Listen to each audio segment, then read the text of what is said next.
Me diga uma coisa, você já ouviu falar sobre eclesiologia? E essa palavrinha que tanta gente fala, eclésia, será que está certa essa forma de pronúncia? Alguns dizem que a expressão grega mais correta seria eclesia. E esse tirados para fora sobre igreja que nós tanto ouvimos falar, será que é tirados de fora do templo para ir ao mundo evangelizar?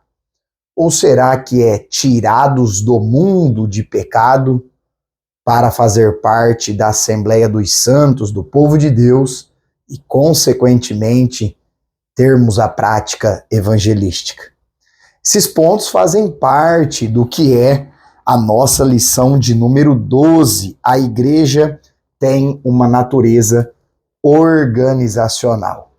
O meu desejo é que a paz do Senhor Jesus Cristo esteja com você. Que bom tê-lo novamente aqui no canal para mais uma videoaula da EBD, Escola Bíblica Dominical. Como vocês já sabem, toda semana, videoaulas dos jovens e também das lições dos adultos. E se você é novo por aqui, seja muito bem-vindo ao canal.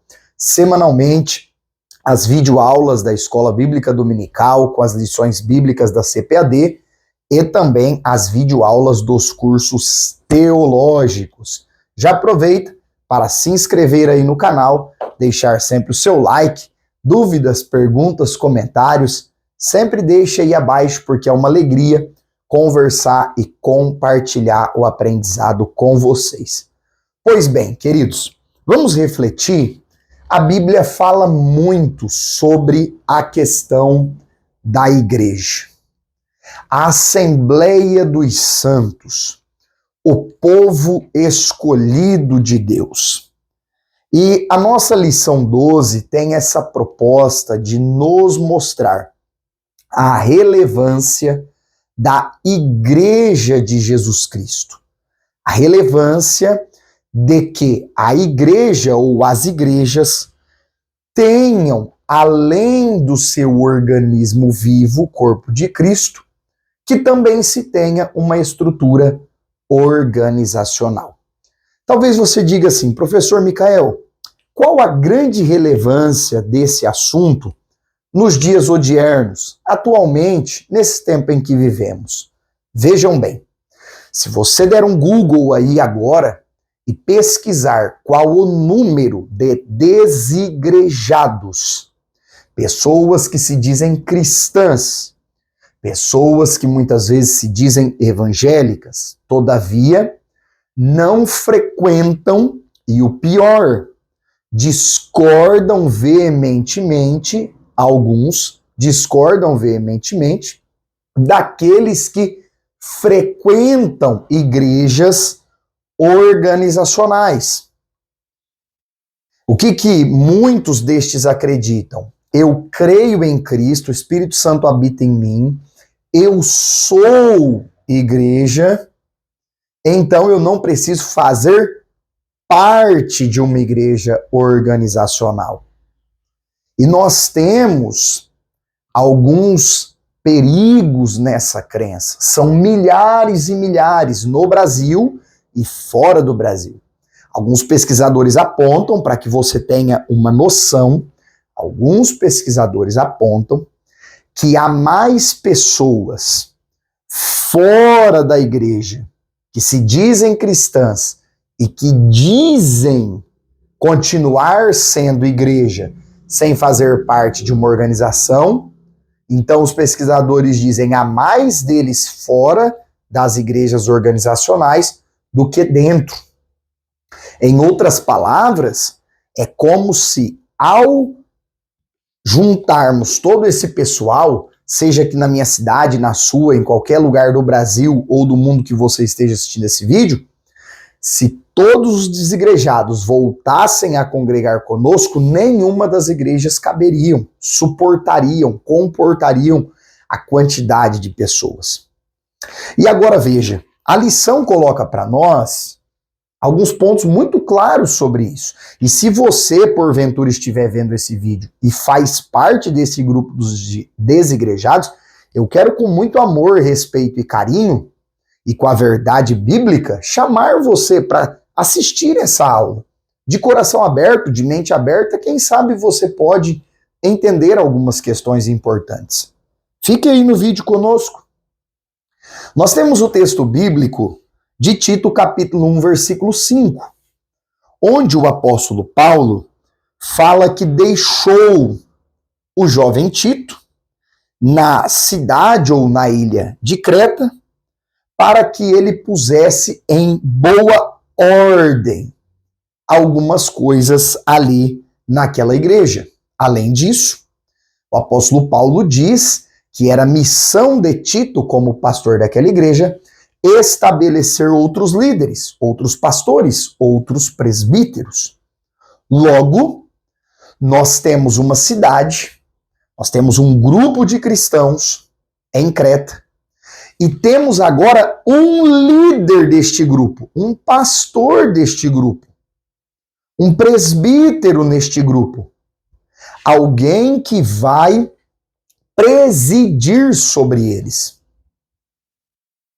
Então perceba, aqui nós já temos a ideia bíblica muito clara de que o ministério pastoral em uma igreja não é invenção de homens.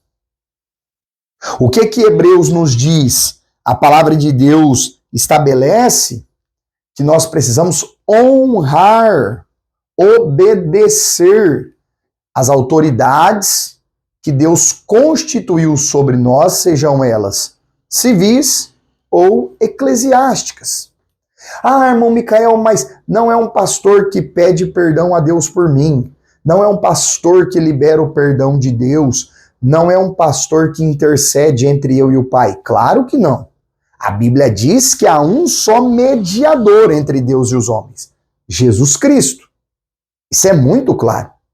Agora, estar debaixo da liderança de alguém, estar debaixo do ensino, da direção de alguém, não significa que este alguém, e no caso nós estamos comentando aqui um pastor, um líder, é o seu mediador. Não significa isso.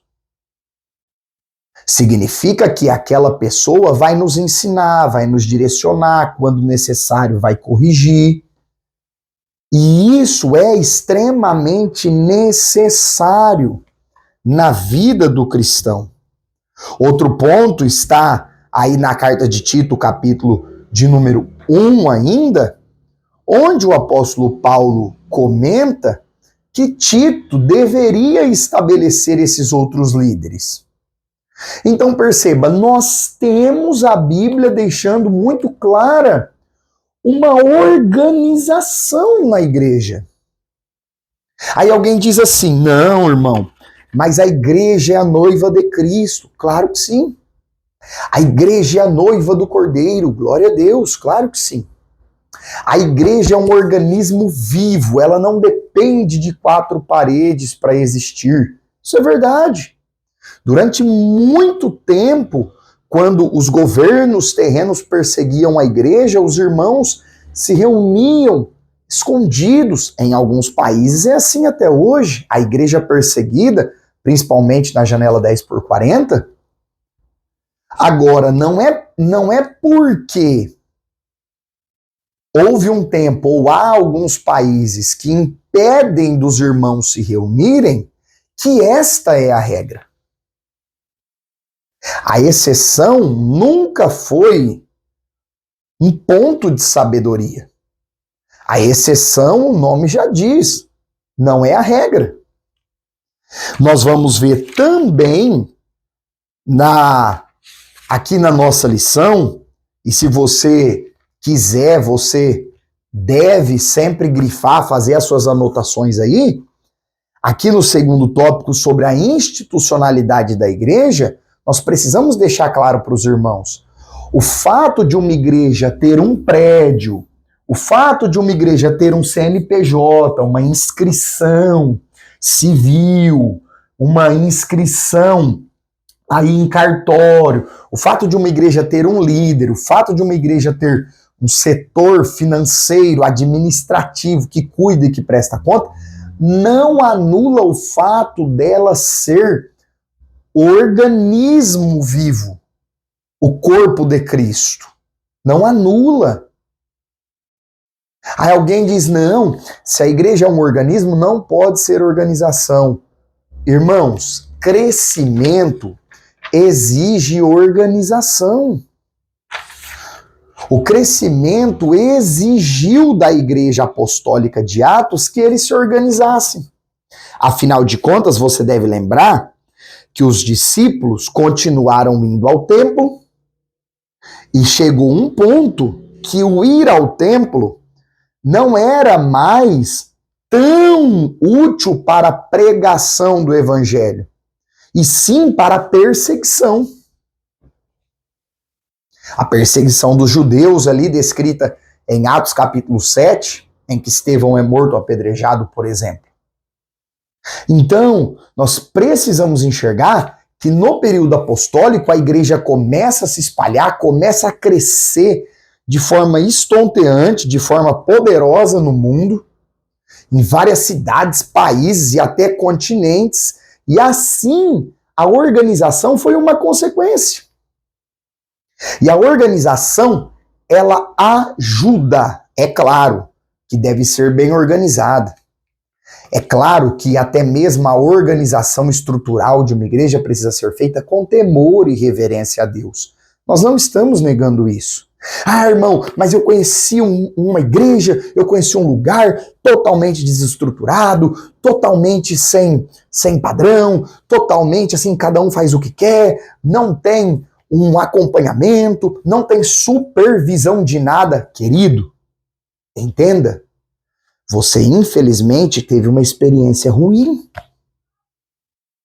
Agora, não é porque alguém mentiu para você que todos vão ser mentirosos, concordam? Não é porque, olha o exemplo simples, não é porque você teve um animal de estimação que morreu pequenininho, que todo animal que você adotar vai morrer pequenininho. Não, claro que não. Então, nem todas as igrejas são uma organização desestruturada, bagunçada, nem todas. Quando nós vamos olhar para a Bíblia, veja só alguns exemplos a favor da organização eclesiástica. 1 Coríntios 14, 24 a 26, havia o horário. E Paulo estabelece que deveria haver ordem no culto na igreja de Corinto. Se nós irmos depois para Atos capítulo 14, nós temos uma reunião ministerial. Nós temos um concílio doutrinário. Em Atos 15, versículo 6, para debater se os gentios deveriam guardar ou não preceitos do judaísmo. Quando nós vamos para 2 Coríntios 8 e 9, nós temos a organização da área social da igreja. A área social, a boa administração dos recursos, e uma parte desses recursos vai ajudar os necessitados. É uma questão bíblica, faz parte da organização da igreja. Depois, se nós irmos para 1 Coríntios capítulo 5, havia uma comissão de ética na igreja de Corinto, em que Paulo estabelece o quê? Que um irmão que já havia sido corrigido, já havia sido chamado ao arrependimento, não queria abandonar o pecado, deveria ser disciplinado. É uma comissão de ética. Ainda no período da Igreja Apostólica. Não é uma novidade esses pontos organizacionais das igrejas. Em 1 Coríntios 16, parece haver uma tesouraria, um grupo responsável pelas questões de contribuição, e até mesmo em Romanos capítulo 16, versículos 1 e 2, Paulo emite como uma carta de recomendação, que é uma prática atual quando alguém que é membro de uma igreja vai viajar, vai visitar os parentes, amigos e leva uma carta da sua igreja para que aqueles irmãos que vão recebê-lo saibam que ele está em total comunhão com a igreja local, consequentemente também em comunhão com o corpo de Cristo. Então nós precisamos considerar isso. A igreja é sim um organismo vivo, corpo de Cristo, independente dos costumes, das tradições, independente do país, independente da placa, da nomenclatura da placa. O que nos une, o que une a igreja corpo de Cristo é o evangelho verdadeiro. Desde que aquele grupo de cristãos vivam e preguem o evangelho verdadeiro, ali está uma igreja verdadeira. Logo, aquele grupo de lá, aquele grupo de cá, aquele grupo acolá, aquele outro, compõe a igreja noiva do Cordeiro, a igreja perfeita, santa, lavada, remida pelo sangue do Cordeiro Jesus Cristo. Esta é a igreja organismo vivo, que não depende de homem, de lei, de regra, de nada, depende apenas de Cristo.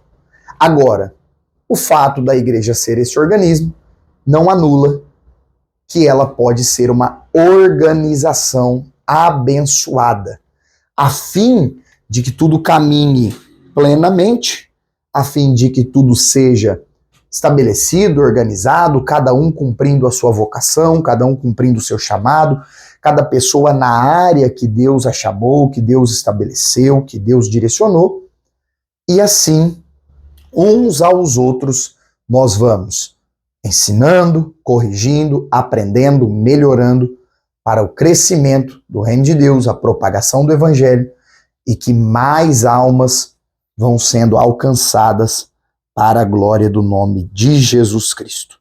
Eu quero concluir essa aula lembrando você, eu vou deixar aqui na descrição o link da aula de teologia sistemática, onde nós estudamos a doutrina chamada eclesiologia, doutrina da igreja. Mais detalhes sobre alguns pontos aí da Assembleia dos Santos, da eclesia, o povo que foi tirado do mundo, que foi inserido no corpo de Cristo e que agora é convocado a propagar o evangelho para todas as pessoas. Se você chegou até aqui, não se esqueça de se inscrever no canal, deixa aí nos comentários suas dúvidas, perguntas, sugestões. Lembra de curtir esse vídeo e compartilhar para todos. Deus abençoe você e até a próxima aula.